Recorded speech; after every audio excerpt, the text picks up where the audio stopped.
We are studying the chapter titled Concentration in the Synthesis of Yoga, where Sri Aurobindo has already described concentration as the complementary aspect of purification, and each supports the other. But the nature of concentration leading to samadhi in the traditional yoga is different, more narrow than the nature of concentration and samadhi in the integral yoga. In the traditional approach to concentration, there is an isolation, a separation from all that distracts. and the mind is brought into a one-pointed focus on a single name, form, idea, and through that one is able to attain to a particular knowledge or a particular power or object or state. And when the mind thus enters into an exclusive concentration on the divine, removing from it all distractions of the senses and of the world, it enters into an exclusive identification in the silence of the Supreme. And so that is described as the samadhi. But since the integral yoga aims at a more comprehensive realization of the divine, not separating the manifestation from the silence, the nature of the concentration as well as the culminating samadhi are different. So concentration itself, Sri Aurobindo describes, in our human experience, is a reflection of the general divine tapas, the concentration of the divine on himself, by which he draws out from his infinite potential all the possibilities and releases them into manifestation. Of that single concentration which brings out the all, our human experience is a tiny reflected fragment. The divine dwells on himself in his totality and therefore draws out this infinite potential. The human concentration, if it were to begin by isolation and narrowness, cannot fully capture the nature of the divine experience of concentration. And therefore, Sri Aurobindo describes a different approach for the practice of concentration, which we are now studying in greater detail, as also the nature of the samadhi, in which, in the integral yoga, samadhi will mean for us an immersion in the consciousness of oneness.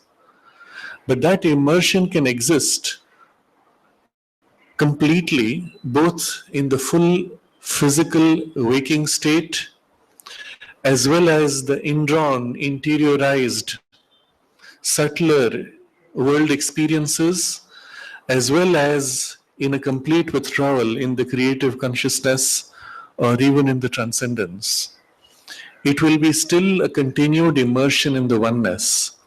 And so such a samadhi will not be shut out from the world, but will include the world experience as much as it will include all the other states of consciousness of the cosmos. To arrive at this kind of a samadhi, the practice of concentration, Sri Aurobindo describes, is also threefold. As we saw last time, the first leads to the second, which are both preparatory for the third. And ideally, one would take advantage of each of these as steps towards the concentration which is intended. But in its final status, the concentration that we acquire becomes now a representation in a limited consciousness of the one total concentration of the divine tapas. And therefore it becomes of a character which is almost effortless. We are in a state of consciousness which, although concentrated, is not exclusive, and yet it is not dispersed. It is a single status, a single state which one can turn with special focus in any direction, and yet it retains always its poise of concentration. And that is the direction to which these three practices are intended to lead us. Eventually, though, the fulfillment, he says, is when we rise above the mind into that domain which is supra-mental, because there the status of the consciousness is the very opposite of the mind. Mind being by definition a consciousness of division, it can only concentrate on one thing at a time. That one thing may be large or small, but it is still a piece of the whole. Whereas that supra-mental consciousness, and it doesn't mean the highest super mind, but even in the gradations above mind, we have the reversal where the consciousness being established in unity can act in a single turn, in a single intention of concentration on the whole. But the passage from here to there may require at first a focused, specialized concentration, which is all that the mind can do. And it is in that passage that he describes these 3 steps or 3 different practices, which we can see as successive or simultaneous.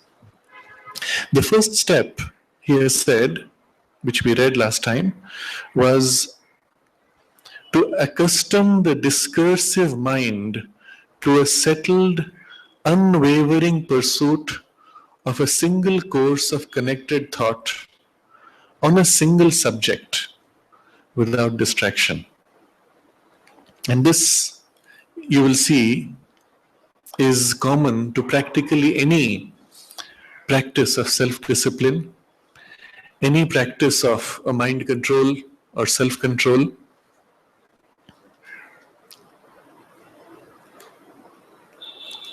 And he gives examples. He gives one example of how this may be done. He takes the example of concentrating on divine love. When we keep that as our subject, we hold our attention on the essence of the idea of God as love. And by concentration on it, by the continued pressure of our purpose and intention, gradually different facets of that experience reveal themselves to us, either in the thought as ideas, aspects, or in the heart as something which rises as a feeling or as a deeper perception of an inner vision. And through all these, eventually, they must merge into a single, all-encompassing experience, so that that truth, which is glimpsed, felt, experienced, becomes eventually in our whole being the dharma, the law of the being, the basis on which we live, by which we live, for which we live.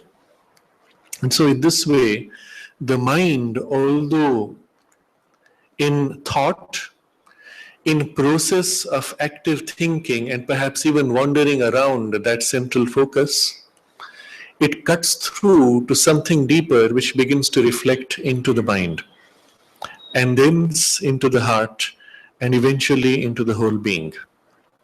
So this would be the first practice.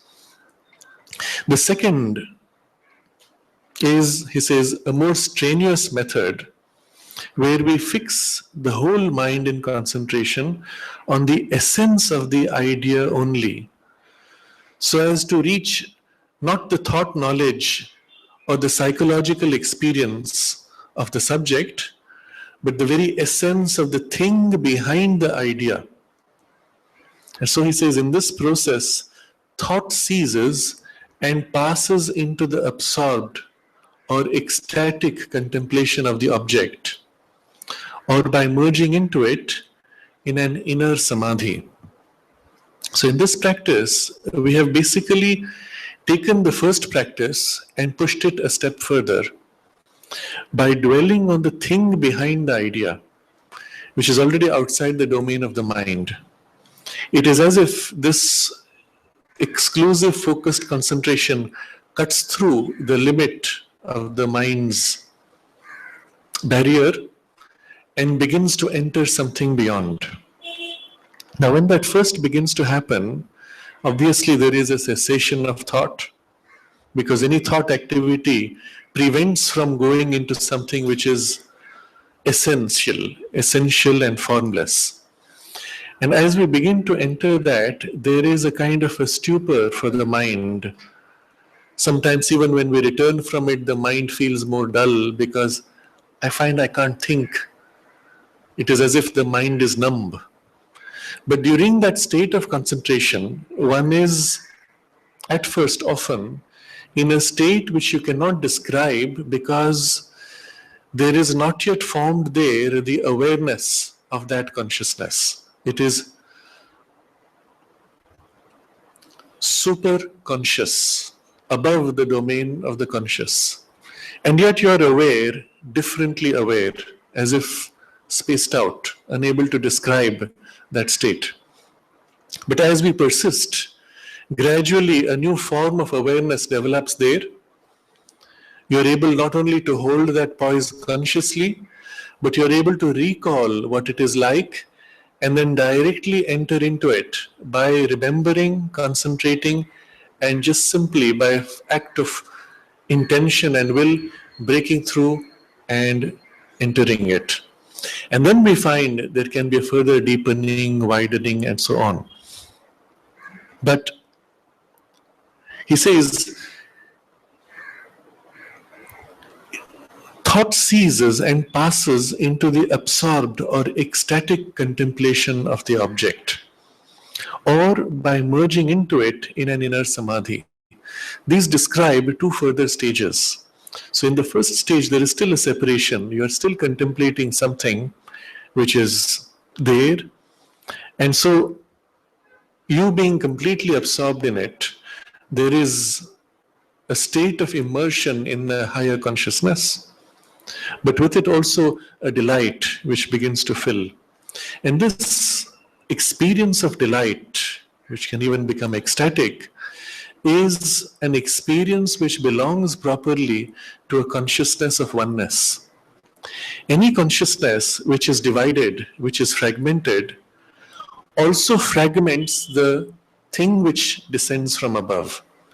And if the delight were to descend into a fragmented consciousness, it could only seize upon it by cutting it up.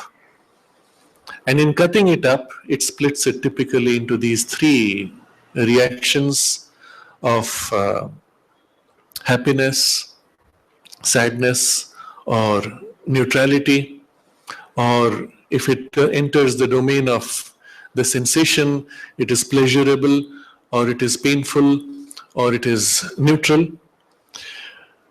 But the experience itself has been cut up.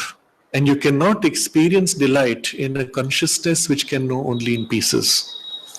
It is only when we have crossed that limit of the mind and we remain immersed in this domain above that we can begin to feel those things of the true nature of delight. And so there can be this ecstatic experience, or when the separation itself from the object vanishes and you're fully identified with it, that is then an inner samadhi.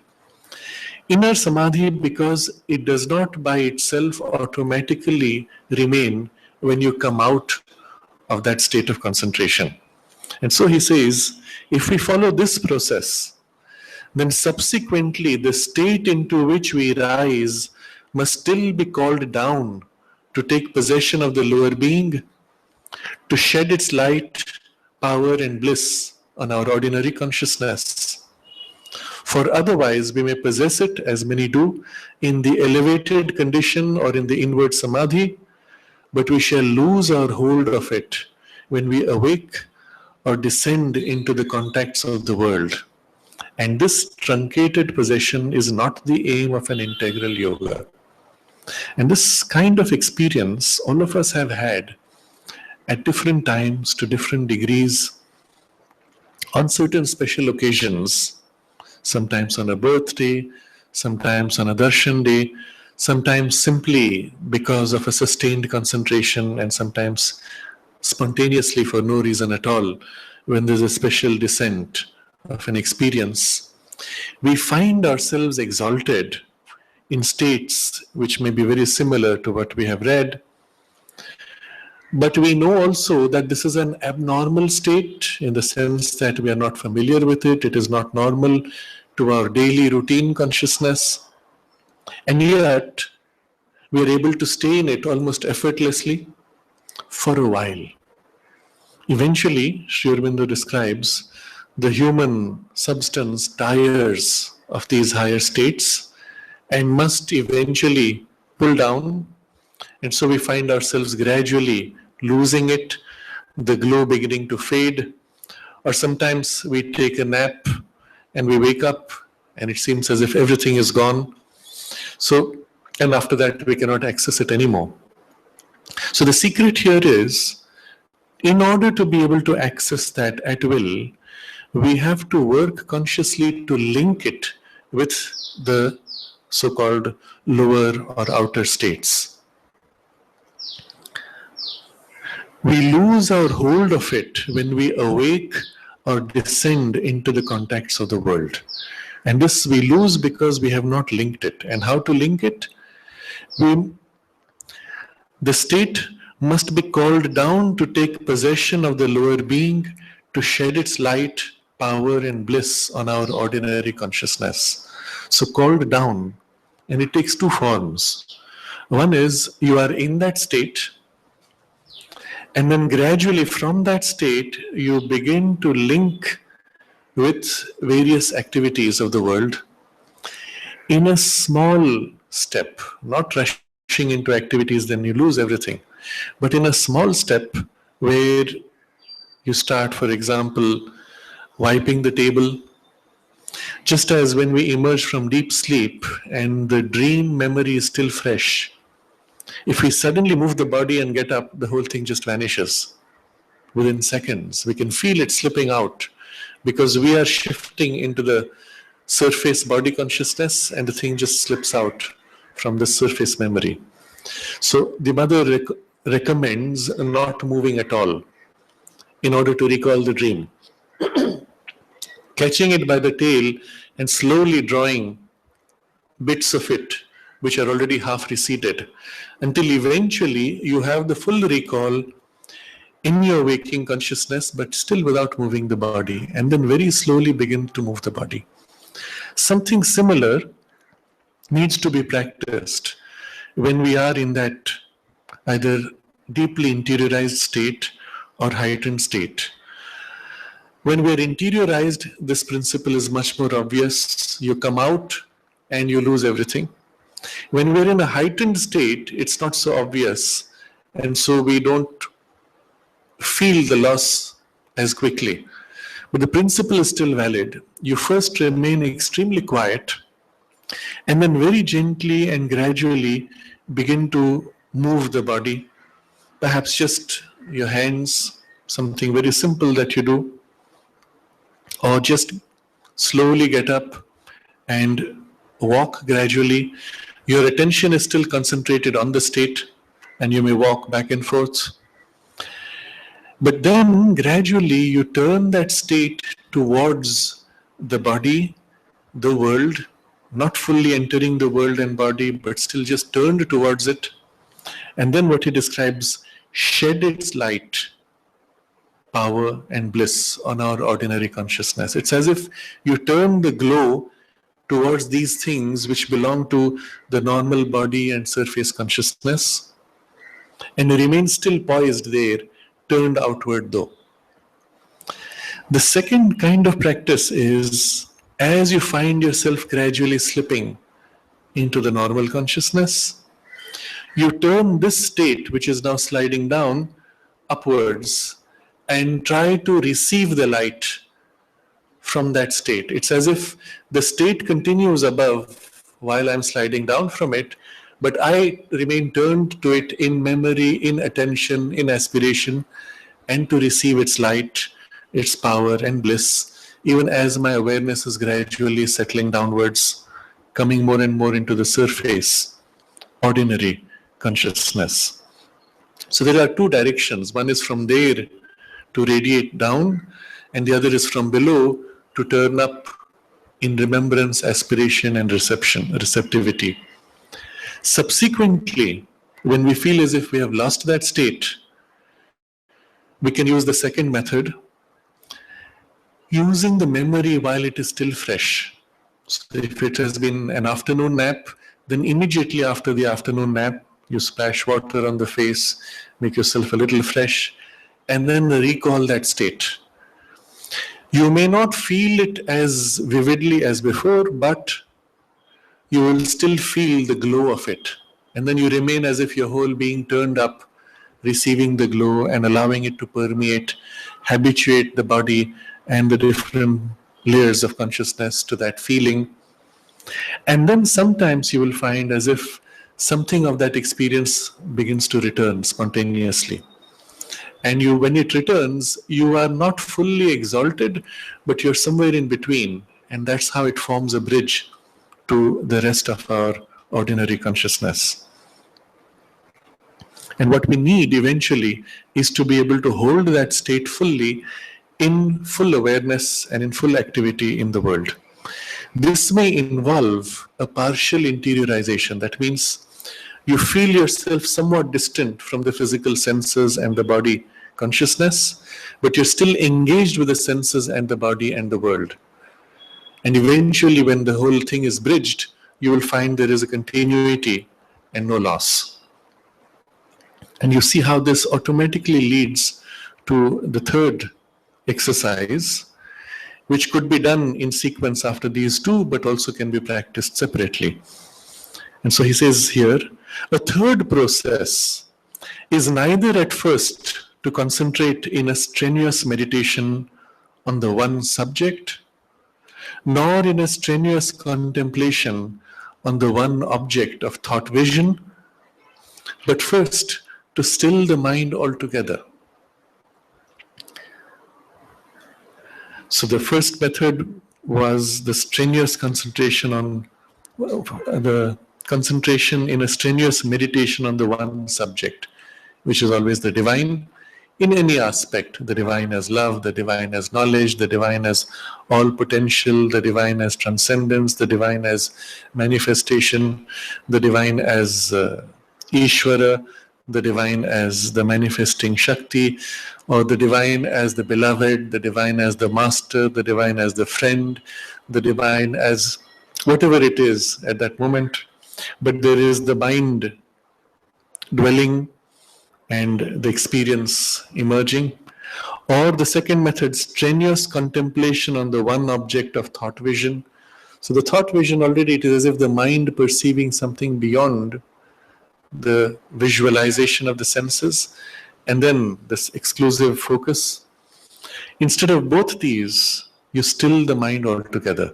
So where is the attention when you still the mind? You're not putting it directly on a particular idea or on something which is the essence of an idea. You just become aware of the mind and make the mind quiet. The methods for this, of course, are many, but the practice is not just making the mind quiet, it is taking it a step further, which he describes later. But first, the methods, he says, this may be done by various ways. One is to stand back from the mental action altogether, not participating in, but simply watching it, until, tired of its unsanctioned leaping and running, it falls into an increasing and finally an absolute quiet.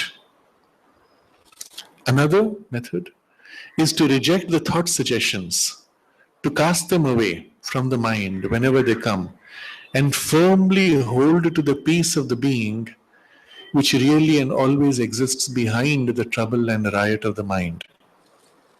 And then after that comes the actual thing of the practice, what we do with that peace which settles eventually.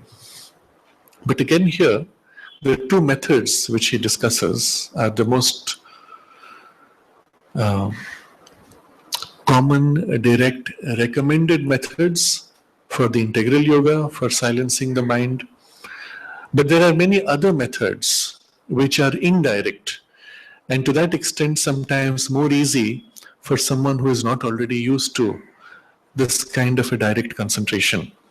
There are methods, for example, of japa, repeating a certain name of power. One can even choose japa of the word peace, shanti. And the mind, of course, should not be focusing on how many times you count.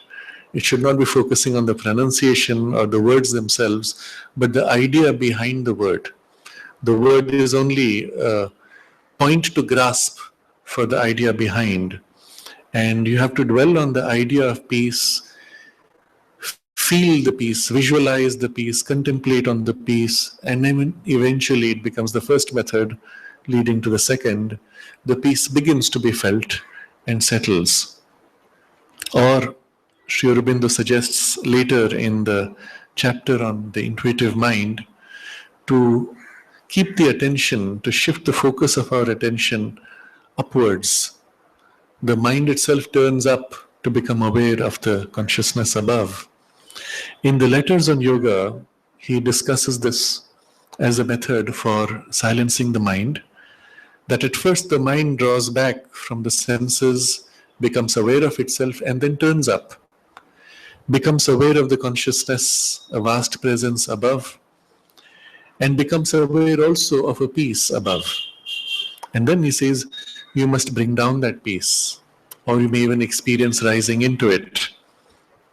So these are the more direct processes and practices of the integral yoga. Even if you start with an indirect method, within it, at the core of it, is the direct method, which the indirect is only leading you to. And as the practice itself yields result, we can drop the process used, the technique used can be dropped, and we go directly to the experience itself. When Sri Aurobindo started writing the Arya, and as part of it, the synthesis of yoga, he had written in the first opening issue that many methods, many techniques would be discussed also for the practices. But after completing 1 year of the writings, he gave another article which looks back at the whole previous year and looks forward to the next, where he says that although we had promised to present techniques and methods, we have instead focused on the principles behind the techniques and methods, which is, as you can see, much more valuable. And once you catch the principle itself, you can even create your own techniques, methods, or variations. But the intention here is, even if you use a particular technique or method, to move as quickly as possible to the experience, and then directly to go to the experience. So the first method he is describing here, standing back from the mental action altogether, not participating in, but simply watching it, until tired of its unsanctioned leaping and running, it falls into an increasing and finally an absolute quiet. And this is a method which requires already an ability for the mind to stand back from thoughts. In my experience in dealing with people who are not practicing any particular system of self-control or mind control, I've found that almost anybody is able to do this within a few minutes of effort. Generally, though, they can't sustain the effort beyond a few more minutes. So even with a very large group of people, if you ask them to become very quiet and observe the thoughts. Now, if you just say that without specifying too much, they try something. And pretty much most people seem to get it. But also what we can do is to suggest, observe from which directions the thought come. So it keeps the mind preoccupied, not necessarily on the thoughts, but in an activity looking for which direction the thought comes. If you ask them to stop all activity of the mind, it becomes a little difficult. Because then at the very least, you have the thought that, am I thinking? No, but I am thinking. And it gets into a kind of a meaningless and quite irritating loop. So you give it something to do. But the thing to be done is to stand back and look and observe the thoughts. And you observe from which direction the thoughts come. And often that's an unusual idea. Sri Aurobindo himself describes when he was first asked to do this. He said he had never heard of such a thing, that you could observe your thoughts or that they would come from a direction. But he said he was not used to questioning too much, so he just did it. And he noticed that, yes, it's true. So you'll find many people find it easy to observe And then as they're doing this, once in a while you have to remind them that this is what they're supposed to be doing, because the mind inevitably tends to drift. You notice a thought coming and you say, oh wow, it's actually coming, the thought is coming, and you're sucked into some kind of an internal dialogue. So once in a while, every 30 seconds or so, I will say, notice which direction it comes. I'm just repeating the same thing, but it reminds them, oh yeah, this is what I'm supposed to do. And again, they take this poise. But the exercise itself of standing back seems to be accessible to most people. Very few find that difficult, and even if they do, within a few attempts, they are able to get to something quite easily. Sustaining it is the challenge for most people, because we are just not used to holding attention in an observing station separate from thoughts. We are used to wandering inside the thoughts, and we can hold attention on a theme around which you are allowed to wander. But we're not used to watching the thoughts themselves without wandering in the thoughts. And this takes a little longer. Even then, if there is a kind of a regular reminder, it helps. So I had suggested last time, for example, that you can keep a small alarm which beeps once every minute, or later 2 minutes, or 3 minutes, 4 minutes. Eventually you'll find once you cross 3 or 4 minutes, you won't need the support of such a thing anymore, and you can hold. So this is one form in which, because you've stood back and you're not participating, the mind activity tends automatically to become less. And this is in fact so easy or so effective that for those of us who are already in a regular practice, one can do this often within seconds.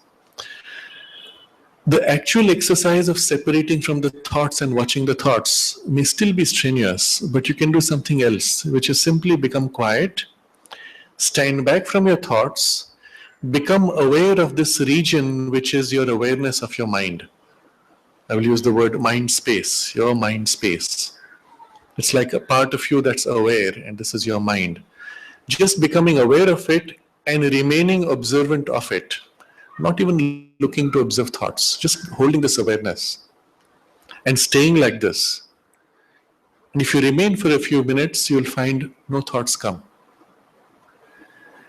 Just the exercise of separating and becoming aware and holding that space in your awareness is enough to be able to keep the mind quiet. And then, of course, you have to habituate yourself to staying like this. So the other exercise which he's suggesting here is rejecting the thought suggestions, to cast them away from the mind whenever they come and firmly hold to the peace of the being.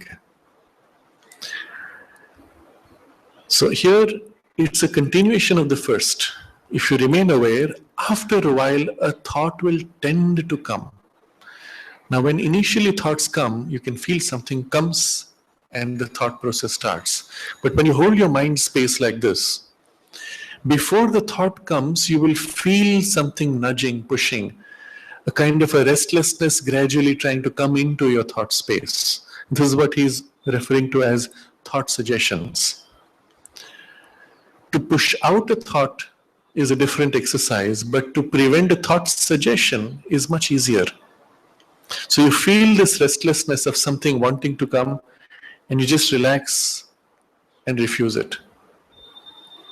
And you remain, and everything is quiet. Again, because the mind tires, you find after a while you can't continue and you need to stop the effort. But if you actually stop it and open your eyes and start your whatever, or just remain quietly, you'll find the mind remains relatively quiet. Thoughts are coming, but they're not so agitated. But after that, you can still continue the exercise now without that strenuous effort. Just notice, oh yeah, there are some thoughts, but not too many, and then relax the mind. Each time you find some thought coming, you relax the mind and just feel that quietness, silence, and enjoy it. So you will find now you get to a stage where without strenuous effort of concentration, In a relaxed state, you're holding a quiet mind, not perfectly silent, but quiet. And then it's a question of gradually deepening it. But the key is what he describes subsequent to this. Firmly hold to the peace of the being which really and always exists behind the trouble and the riot of the mind. And so this is the key here, that behind all this activity and behind this awareness of the mind state, there is the peace of the being. And you hold to that. And when you hold to that, something of that peace begins to permeate your mind space and eventually your whole awareness of life force and body. And when that peace permeates, it brings with it a stilling and brings it to a settled silence. Stilling the mind, quieting the mind, stilling the mind is easy. Silencing it completely is difficult if you use these methods. But having brought it to a certain quietness, if you turn your attention to this peace of the being and let that fill now the quieted mind, it brings it to silence effortlessly. Now, there are three ways in which we can feel this peace of the being. The way he describes it here: hold to the peace of the being which really and always exists behind the trouble and the riot of the mind. So you'll notice when you're aware of the mind space, you as an observer are as if behind this mind space, which is as if before you. But behind your awareness is this peace. So you as if step back further and feel the peace behind. You may conceive of it as a kind of a backdrop against which your attention was leaning, perched on which you were looking on this mind space, but you are actually already seated on it, on this backdrop of the peace of the being. And so you just become aware of this peace of the being which is behind, supporting. And let that come forward, fill your own awareness and your mind space and eventually everything. So there's a kind of a leaning back to rest. And because it is peace of the being, it is effortless, you're in it. A variation to this is the mind turning up, which Sri Aurobindo describes in his letters on yoga, as well as in the chapter on intuitive mind, where from this station where you're aware and a relatively quieted mind, the whole mind awareness turns up and feels this peace of the being above, like a vast ocean. And gradually that begins to permeate and to settle into this open, aspiring, receptive mind awareness. And as it settles, you find again your thoughts becoming completely still, no thoughts, complete silence, effortlessly. There's a third way, which is not so common, but once you're familiar with this feeling of the settling of the peace and calm, you'll find this becoming easy also. You can be like this in the midst of activity, with your normal sensory awareness, with eyes open, and then your attention briefly disengages, no more identified with the senses of the sight or hearing, disengages and becomes aware of something behind all this appearance.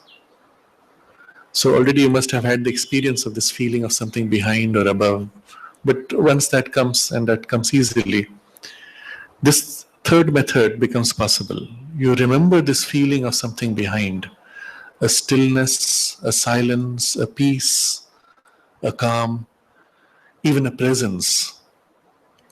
And it is behind. Now you may no more conceive of it as behind you, but behind all things, below all things. It's as if the ocean on which all things are like foam, but the ocean itself fills everything. So it's as if you disengage from the sensory foam of appearances and simply become aware of this peace, calm, stillness of being, which is behind it all. And with eyes open, with full awareness of the senses, you turn your attention to that rather than this. Both are here. So far your attention was on this, on the sense experience. You disengage from it and turn to that which fills this whole space as the presence. And keep your attention on that. Not to complete exclusion, but simply to prioritize. And it is a kind of a state of concentration of attention, but still it is everywhere. It is not strenuous, it is a relaxed state. And then after a while, when it becomes concrete enough, you can turn to look at the usual things of the senses and feel them as foam floating in this ocean of peace and silence of being. And then you can even engage with things of the world without losing that backdrop, which you feel much more dense, much more tangible, much more real than these things, which are like the fickle foam, which can just burst out, fizzle out as the bubbles burst, because it's so transitory. Sri Aurobindo uses this word, the peace of the being which really and always exists. Really and always. Now, really is not like, okay, I'm trying to convince you it's really true. It's not that kind of a real. It is the real as in more real than the trouble and the riot of the mind, which really as in more tangibly, more truly, because it is self-existent, not dependent on anything else. So it is more real than things which depend on other things to exist. So really and always exists. And there is this sense of the shift of what is more real. That is more real. This is just the foam of its churning, of its play of energy. When this secret peace is unveiled, a great calm settles on the being. And there comes, usually with it, the perception and experience of the all-pervading, silent Brahman. Everything else at first seeming to be mere form and eidolon. So the secret peace, because it was always there, it's just that we didn't turn to awareness of it, is unveiled. What separated it from our awareness was only this veil. And you've just shifted attention, crossed the veil, and it's there. So the veil is present only when we are lost in the normal consciousness, and because of the veil we don't feel it. But once we have done a little bit of this kind of a practice of stilling the mind, separating, standing back, becoming aware of the thing behind, the veil has become thin enough that it needs just a little bit of effort to disengage, to turn attention to that, to recall that, and very quickly you're able to feel it. At first, though, you will find strong emotions or strong physical disturbance of energy. Maybe you've just been jogging or something, you're too exhausted. You're not able to turn your mind fully to feel it as vividly. But subsequently, when the familiarity grows, you will find whatever the state, you only need to pause, briefly separate, disengage, turn to that which is now so much more real, so much more familiar, and now you're able to feel it. So that's when we can say it is unveiled. And at that point, a great calm settles on the being, not just the mind. It settles on the emotions, it settles even on the nerves, on the body, and all the layers of the being begin to feel that to different degrees perhaps at first. But again, with practice, one can consciously imprint it into all the parts of the being until they get familiar.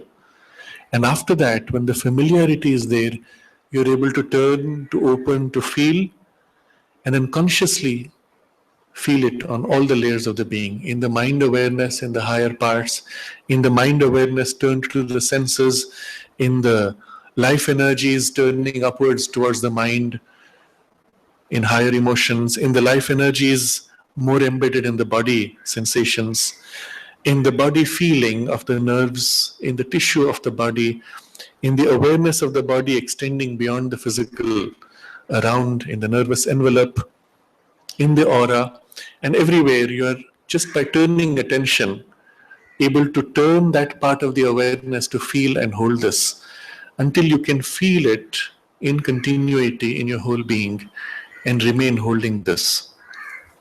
Now you notice the vocabulary he used earlier. Reject the thought suggestions, to cast them away from the mind whenever they come, and firmly hold to the peace of the being. And it's as if you are now, through this familiarity, able to turn your attention to this peace of the being and hold it in all the parts and in the whole being. So a great calm settles on the being, and there comes usually with it, but not always, the perception and experience of the all-pervading silent Brahman. I've found many people have an experience of this, often without realizing its importance. When sometimes it happens spontaneously, it can even be a little disorienting. I remember when I was, I think in my later years or final years of the school or just after, it happened to me a couple of times that as I was cycling on the road, because already I was spending time with my teacher and certain experiences were spontaneously given, I was just cycling and my mind was dwelling on something very quietly. And suddenly it's as if everything became unreal. So cycling by and I looked at one side was the ashram building, the other side other buildings, and it looks like it's made of cardboard. It's like a stage, it's like a movie set created, it's not real. And it was a little disorienting. I thought briefly I might lose balance on the cycle, but it was fine, I was still cycling. I said, what's this? I thought maybe there's a rush of blood in the head. Sometimes it happens, you feel a little giddy when there's a rush of blood. But unlike earlier times where it was brief, that time it lasted much longer and I stayed in it for many minutes. And then I came to my teacher and I said, I felt this weird feeling like that. What was it? And he just remained quiet. But much later I could understand what it represented. But the interesting part was at first, the focus is more on what is lost. Oh, this looks unreal. But then you realize you feel this unreal because you're already feeling something else which is more real, against which this looks unreal. And you can turn your attention to that. So I found when speaking to people, often in a very normal life, asking a few questions, I found that some of them had experiences like this, but they were focusing on what was lost, because by habit you're turned to the senses, and what you were grasping with the senses is now slipping through somehow. It's unreal. Or you feel small, and so you feel a little scared, you feel uncomfortable with that. But you feel small because something else feels large. And it's only when you're aware that there's something else or someone brings attention to it that you turn to that, oh yes, there is something vast, something permeating, something that fills the whole space, more tangible, more real, although I don't have a form for it. And it is this which is felt, the all-pervading, silent Brahman.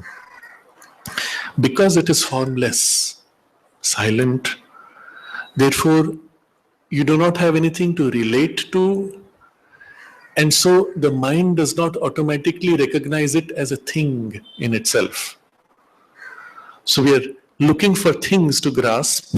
We forget this thing which is formless, and yet it is graspable. Your awareness holds, not by form. And so already the part which is holding is a quieted mind or something even behind the mind, but it's still very much vivid and in your awareness, in your control. You can turn your attention from it and bring it back to the senses and shift from the senses back to that and feel that again. So the thing itself, the focus of your attention shifting like this is within your control. Of course, it becomes increasingly in your control as this becomes more familiar, but it is all pervading. So again, the feeling associated with it is something so vast. Your mind's awareness stops at a certain distance. So when you feel something vast, what's the perimeter of the vastness that you feel? Perhaps in your mind's attention it is the building or a couple of blocks beyond, or the idea of the town or the idea of the earth.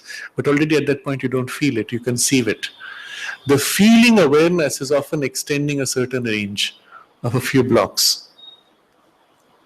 But if you try to feel the sense of the silence, the all-pervading, it continues beyond. It's only your awareness which is limited.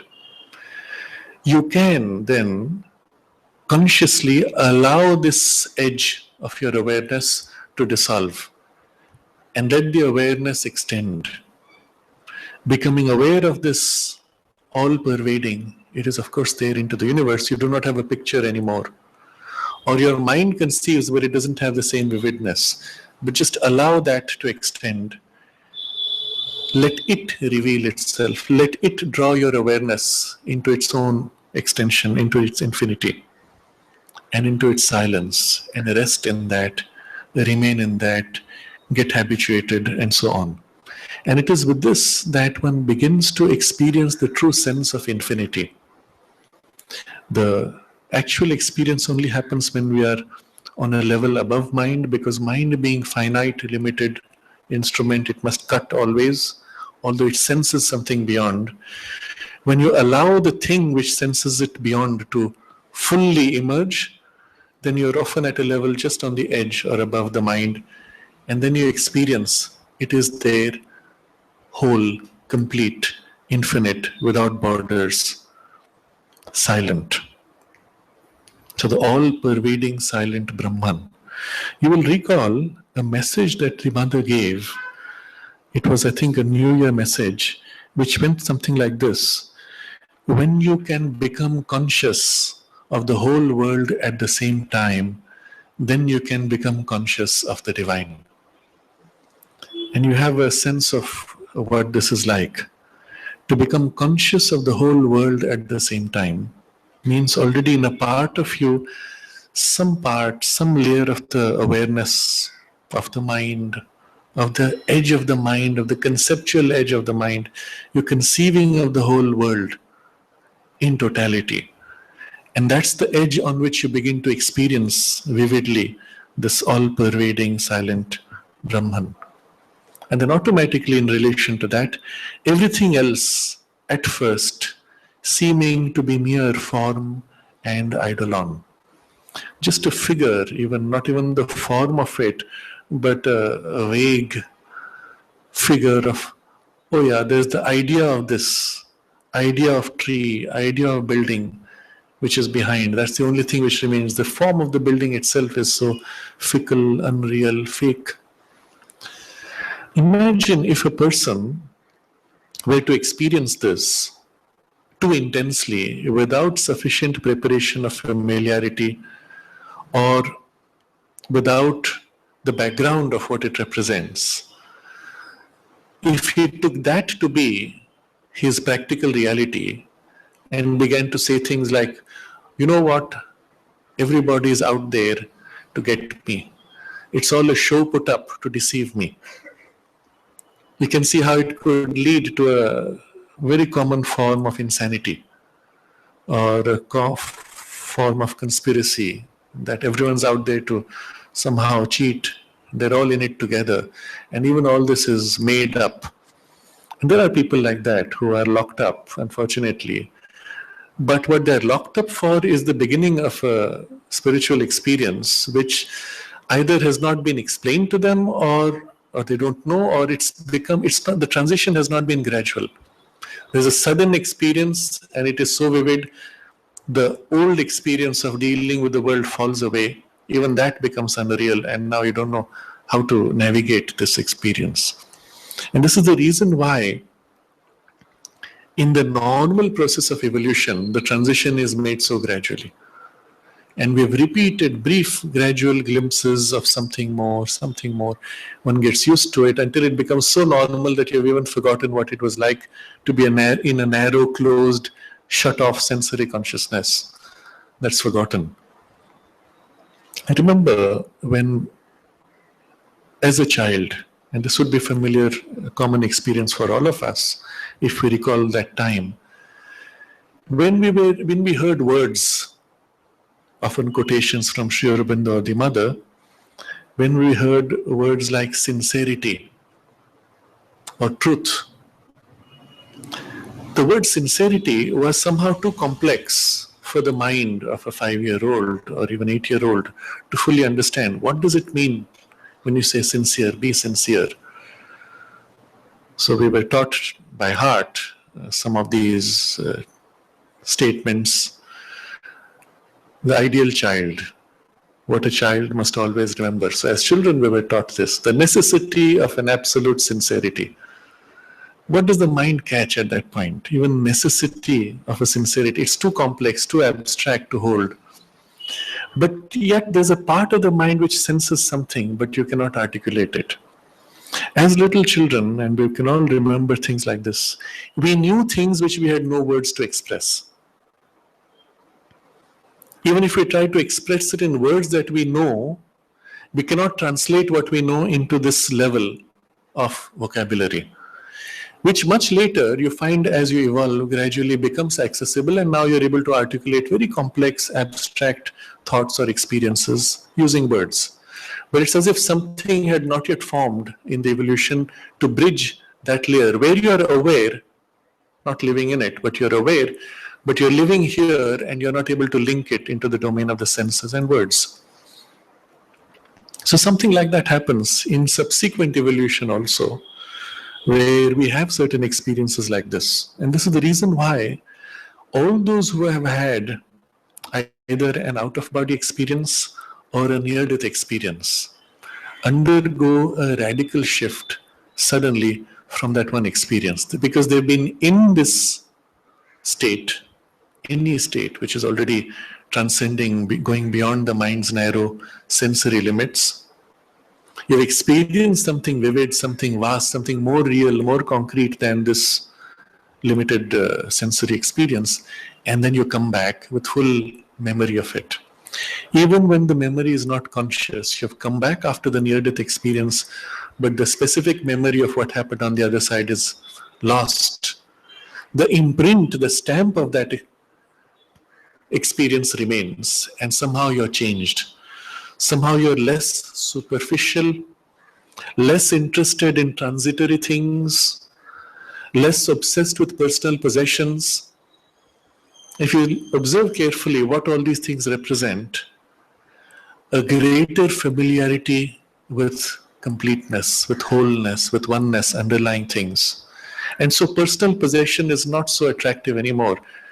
It's all mine anyway, or none of it is mine anyway. They're both facets of the same experience, because everything is there in the same oneness. Or the transitory things, it changes, the flower grows, it fades. Okay, it doesn't matter. Whereas earlier I'd be attached to its form. Now it's okay, it fades. The thing broke. Oh yeah, it was my favorite vase given by my grandmother. But okay, because already something has become familiar with the sense of timelessness or the sense of eternity as a backdrop. And although I don't have a concrete memory of it because I am still too much in the physical mind, the sensory mind, still the imprint of it has changed me from inside out. And something like that happens when this great calm settles on the being, and with it usually the perception and experience of the all-pervading silent Brahman. As we allow this to remain with us more and more frequently, it automatically reshapes all our values. The sense of eternity, the sense of infinity, the sense of an underlying oneness supporting, holding everything, that becomes more and more familiar. And it leaks into even our most superficial states. While we may find this now easy in a state of a morning concentration, meditation, relaxation, whatever we choose to do, as we re-enter the full involvement of the senses in life, this is never completely lost. It leaks in and it changes our values and our responses and reactions. Automatically from this, a kind of a base of equality begins to form. Later, in the yoga of self-perfection, which is the formal process of the integral yoga, you will find it is to this that Sri Aurobindo points. In preparing for a poise of equality, one can begin with certain very specific processes, exercises, methods, but eventually the equality becomes settled and spontaneous when this kind of a great calm and peace settles in the whole being, which is a consciousness of equality already. And so as we are more immersed in it, or it fills us more, equality becomes spontaneous and effortless. The sense of the ego, the narrow I, separate from the rest which is not I, that begins to thin out, it begins to dissolve again spontaneously, because there is something which is one supporting everything, and that is now more vividly felt.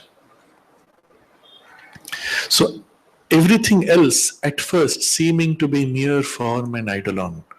So at first there is this illusoriness of the world, but afterwards, especially if we allow the experience to continue, something else begins to fill all those forms. I will share another experience here which took place many years later after my teacher had passed. And I was going through a kind of an internal crisis where I was struggling with the sense of what am I supposed to do?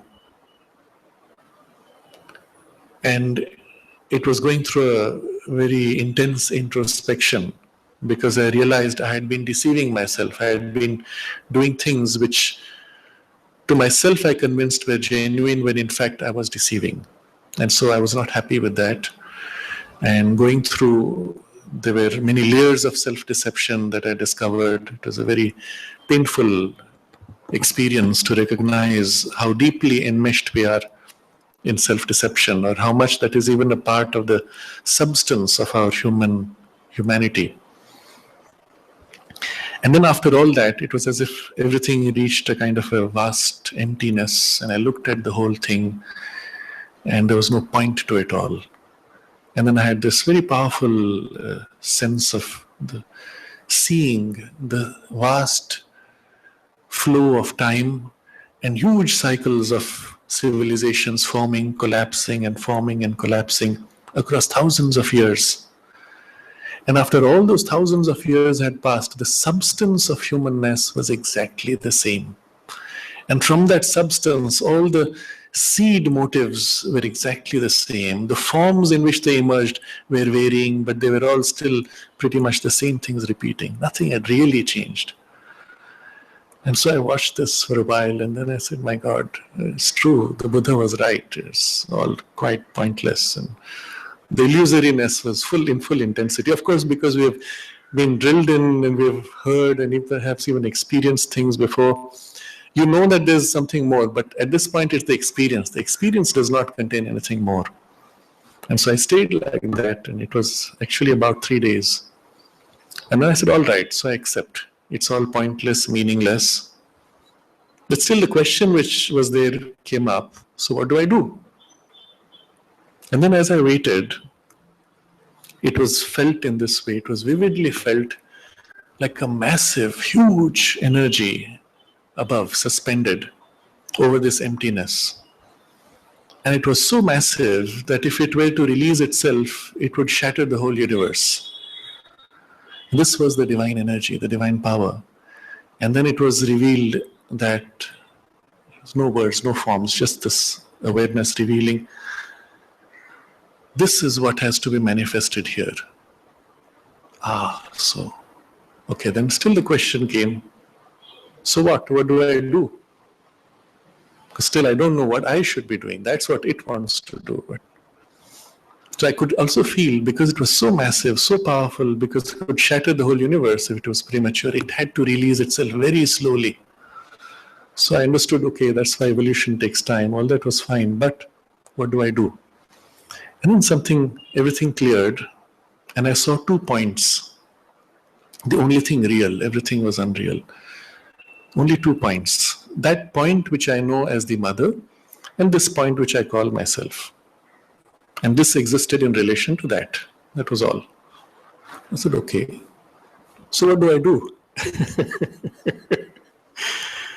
And then, again, it emerged very spontaneously. I don't have to do anything. I just have to be in relation to that. Just be.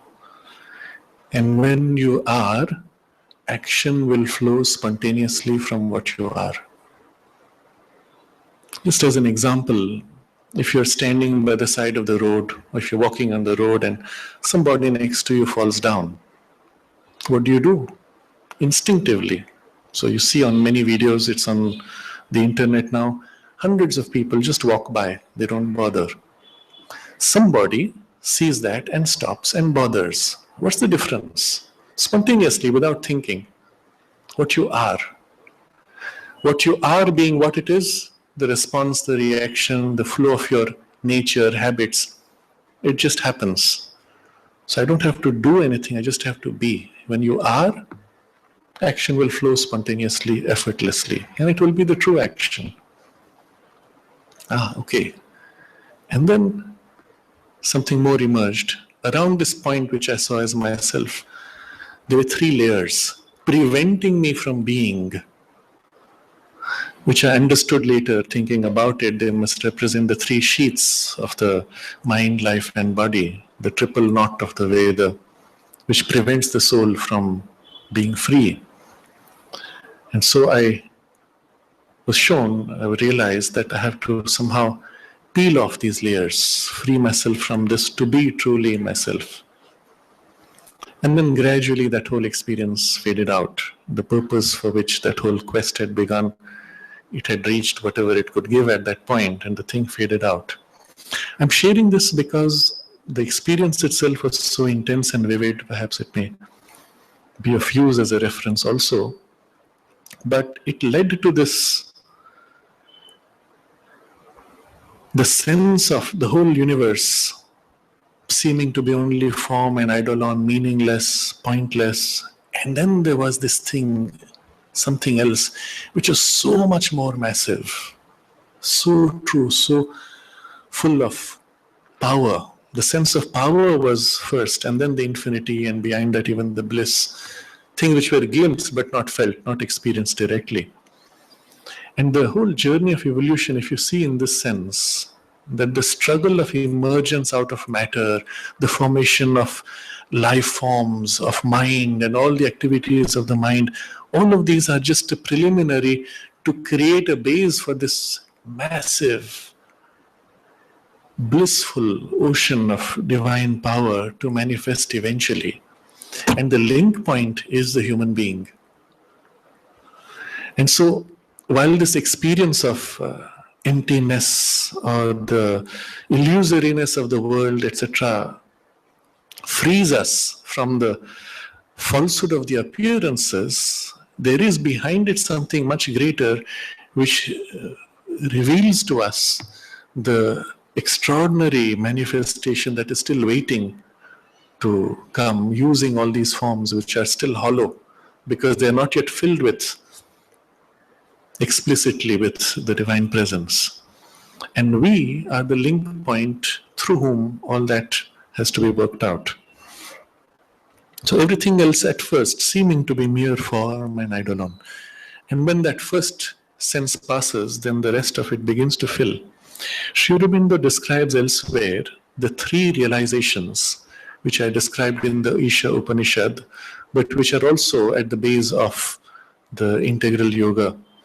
The first is the perception of the divine immanent in everything. The second is everything existing in the divine. And the third is everything as a manifestation of the divine. And there are 3 steps, degrees of one experience which join all 3. And this is the reason why Sri Aurobindo describes 3 fundamental experiences of the integral yoga, the first of which is the perception of the Divine Mother in all things, which then deepens to all things in the Divine Mother and all things as manifestations of her power, of her consciousness, etc. But this is one of the very important facets of or one of the bases of the experience of the integral yoga. And this is what he is pointing to when he says in the next sentence, on the basis of this calm, everything else may be built up in the knowledge and experience, no longer of the external phenomena of things, but of the deeper truth of the divine manifestation.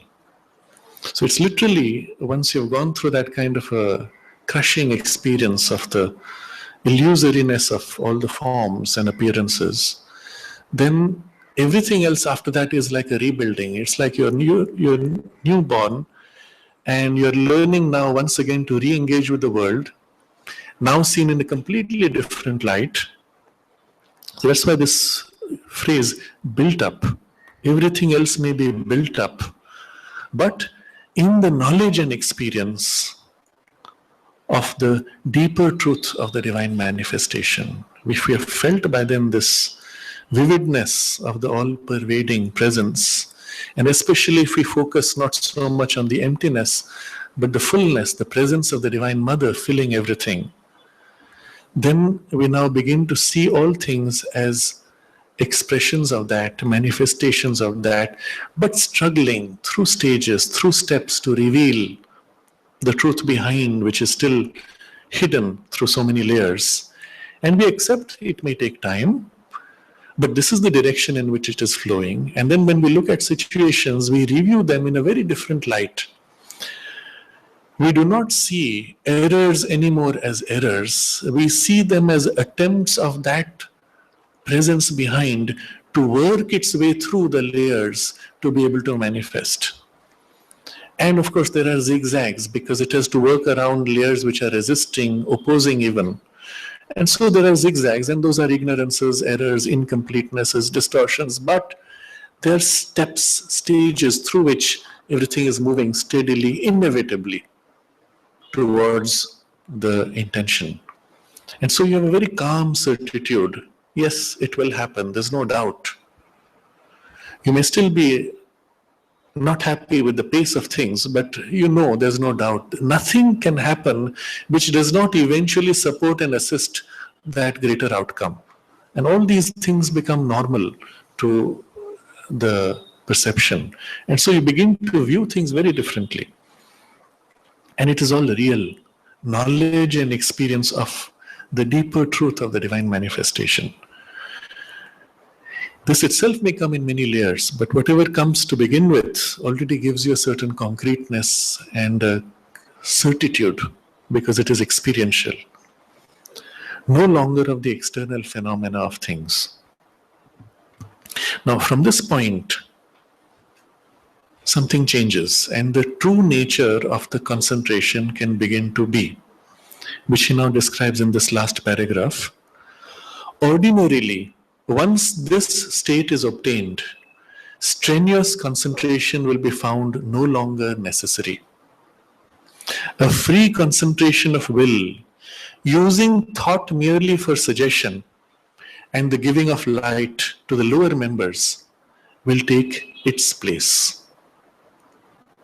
This will then insist on the physical being, the vital existence, the heart, and the mind remolding themselves in the forms of the divine, which reveal themselves out of the silent Brahman. By swifter or slower degrees, according to the previous preparation and purification of the members, they, all these parts, will be obliged with more or less struggle to obey the law of the will and its thought suggestion, so that eventually the knowledge of the divine takes possession of our consciousness on all its planes, and the image of the divine is formed in our human existence, even as it was done by the old Vedic sadhakas. For the integral yoga, this is the most direct and powerful discipline. So you can see why it's direct. It's just the will directly acting on the whole being. And it is the most powerful because the nature of the will itself can be now attuned and to draw a still greater power of the divine Shakti and the divine will to act through the focal point of the human will. Secondly, it is also the most powerful because it is one will acting on all the parts of the being simultaneously, like the divine concentrating on himself to draw out the whole in a single movement, so too it is a single movement of the will on the whole being, and therefore the changes taking place in all the parts of our being mutually support each other. This very interesting comment he makes in one of the later chapters. There's a footnote to this when he speaks of the concentration of the will. He says this subject will be dealt with more in detail when we come to the yoga of self-perfection. So in fact, in those chapters, there are many aspects of the will action described. But in one of those, he says, this kind of a multifaceted result from a single will is not possible in the more specialized systems of yogas. If you follow Hatha Yoga or Raja Yoga or Bhakti Yoga or Karma Yoga or Jnana Yoga or Tantra Yoga or whatever variation of these you may take, they all take one particular side of the human nature, one particular power of the nature, and through that lever seek to realize the divine. And so, as you proceed, the other parts of your nature which are not taken into the process, they act as a weight. They pull back, they delay, they cause relapses, they may even oppose. And there is often this conflict, this tension, this sliding back and forth, this ascent and loss, and the struggle to cut off things which come in the way and so on. And cutting parts of your nature is again painful because all these parts are so deeply integrated, they make you ineffective in other ways and so on. So in this method, because the single will acts on all the parts and all the parts are as if taken up at the same time, the changes taking place in the different parts support each other. And there is a simultaneous ascending movement in all these parts, mutually assistive, and the opposition which we experience becomes either highly reduced until all the parts become more conscious, but after that point, there is no more this internal conflict. Once there has been an overall cohesion brought into the whole being. Yes, there will be resistance of the most unconscious parts, most subconscious or inconscient. That's inevitable, but still, because the whole of your being is mutually supporting each other, the result is more rapid, less strenuous, and more lasting, because there is not the relapse. And this is the reason why for the integral yoga, this is the most direct and powerful discipline. The full extent of what this paragraph is showing us, we will explore next Friday. But for now, I will just point to a few things. He says, ordinarily, once this state is obtained, strenuous concentration will be found no longer necessary. There are 2 points to this. Yes, once you've got to this, because your concentration can now be on this underlying peace, on the underlying sense of the divine reality, and so on, it is multifaceted, a full awareness rather than a narrow, focused concentration. And so the strenuous effort is no more needed. You concentrate more on that, open yourself more on towards the divine, and so on. But still, the strenuous concentration will be useful either for deepening the state or for opening to new experiences or new states of consciousness, or for overcoming certain sticky points and situations or problems in our nature, and so on. So that's why he says, ordinarily, the strenuous concentration will be found no longer necessary, but it will still have a utility. And so the power of exclusive concentration, once developed, is extremely useful all the way up in our journey, even after the strenuous concentration is no more necessary. But the power itself is extremely useful for these things. For example, When we have at first this perception of the silent Brahman, it is always a first degree of the experience. The experience itself can deepen, can intensify, and there are layers and layers to it also. It can grow more and more vivid and intense. It can even reach a point where the sense of surface time fades. There is a sense of eternity, infinity, etc. Even within that, there are layers, more and more vivid, more and more complete. And then it can break out into something which is timeless and spaceless, behind the eternity and infinity.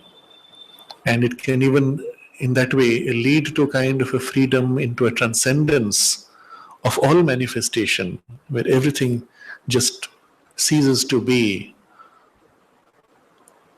dissolves completely even to the consciousness. And it is there that we have the completeness of our freedom. After that, when we re-enter and re-experience everything, something always remains permanently free.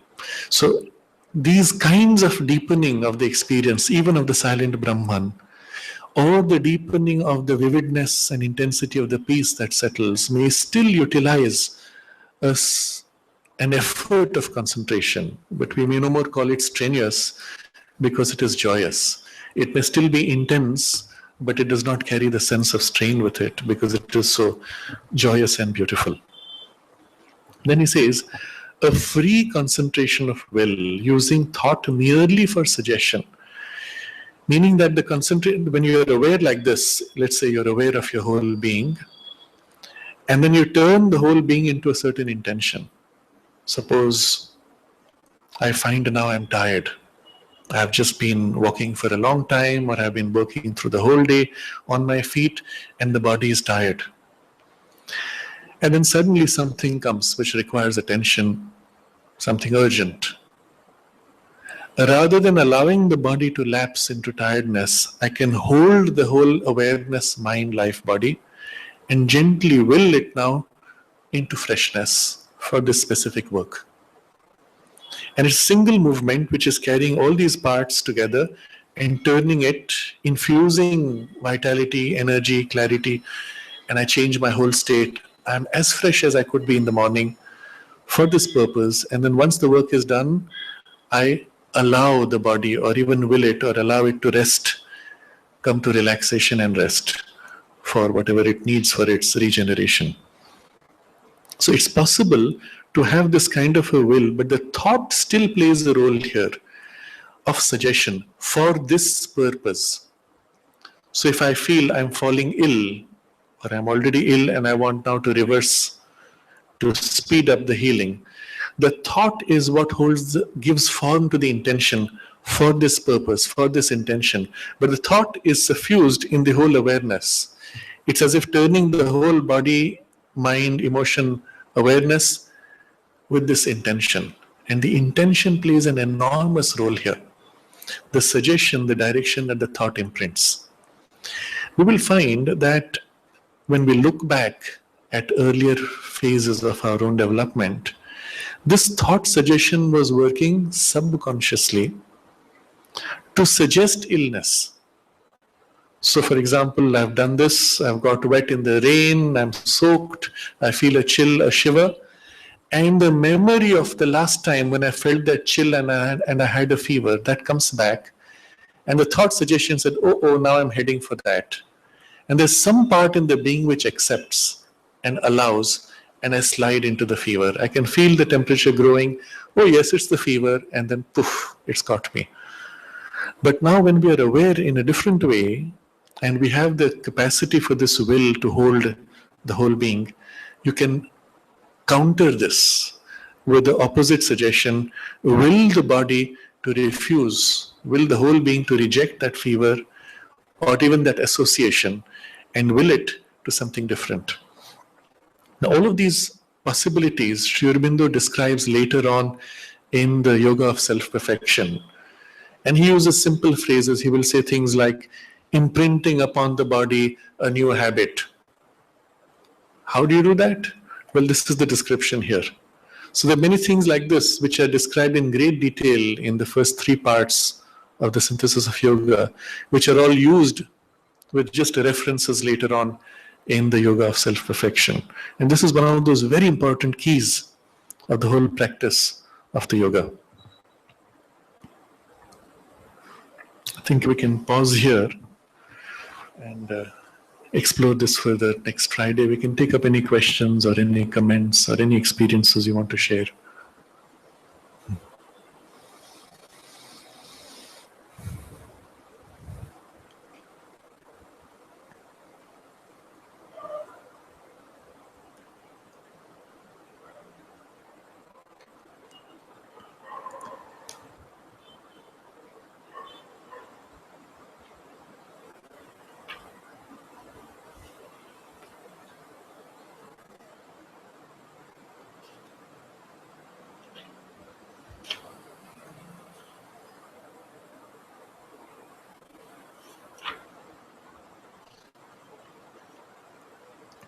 Yes.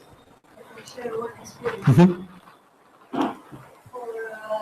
For years, I tried to do like you said, because in my work, I am always in contact with people in the field, and I realized that I was afraid when they come with cold, and I was like this. So when I was conscious of this, I tried to start this experience.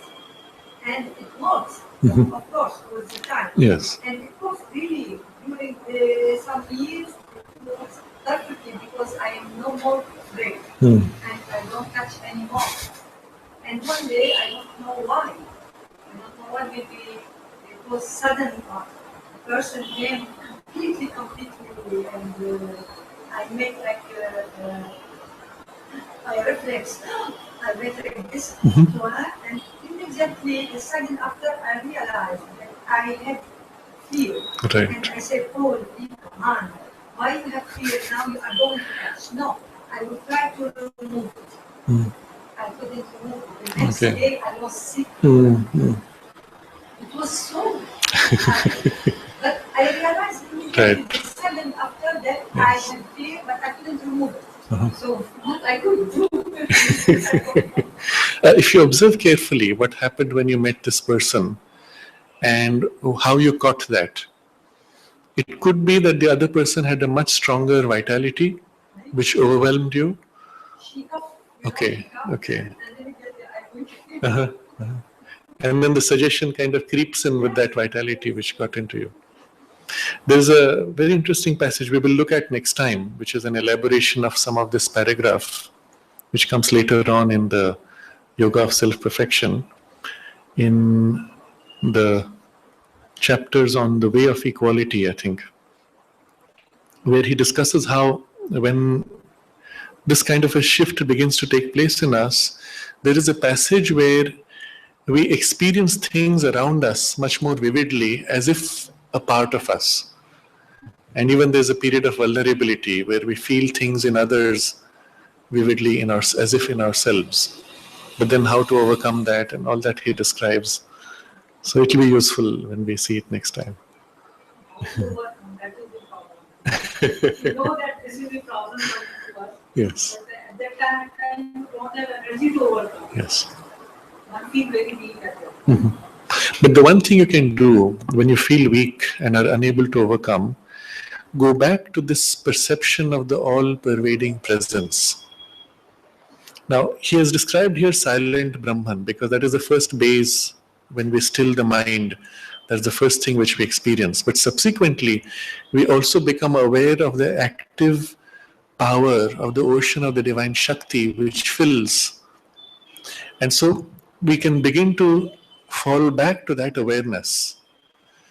If right now I feel overwhelmed by this one person or this particular energy or this situation, you pause, disengage from this, come back to rest in this wideness, become aware of the divine presence, the divine mother, the Shakti, the ocean of energy which fills everything, light, power, strength, freedom in this massive peace, and you connect with that.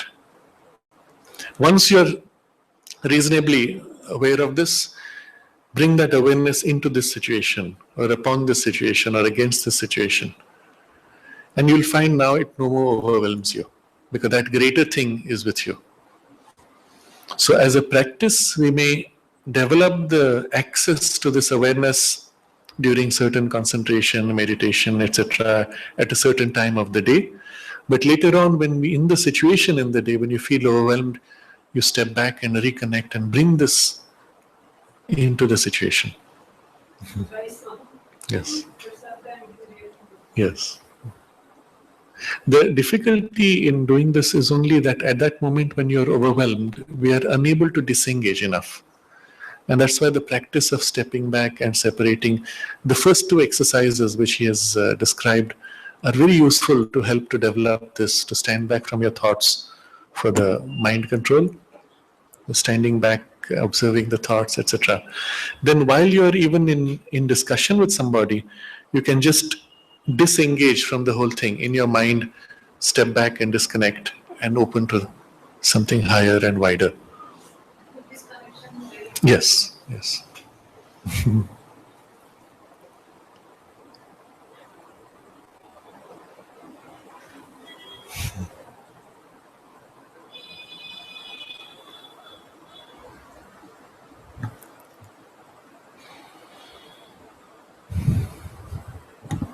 So we can just reread this passage which we've studied, because it carries with it also certain power of conveying the experience.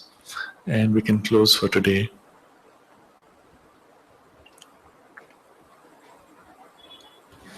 Another is to reject the thought suggestions, to cast them away from the mind whenever they come, and firmly hold to the peace of the being, which really and always exists behind the trouble and riot of the mind.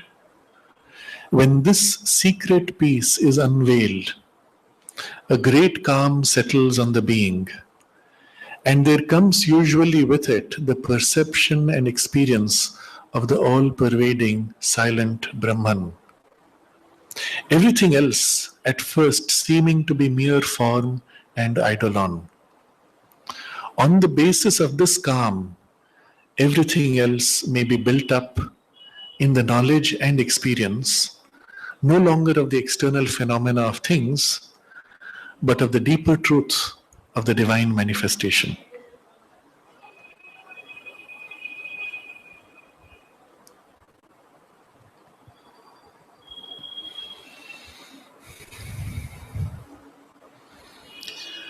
Oh.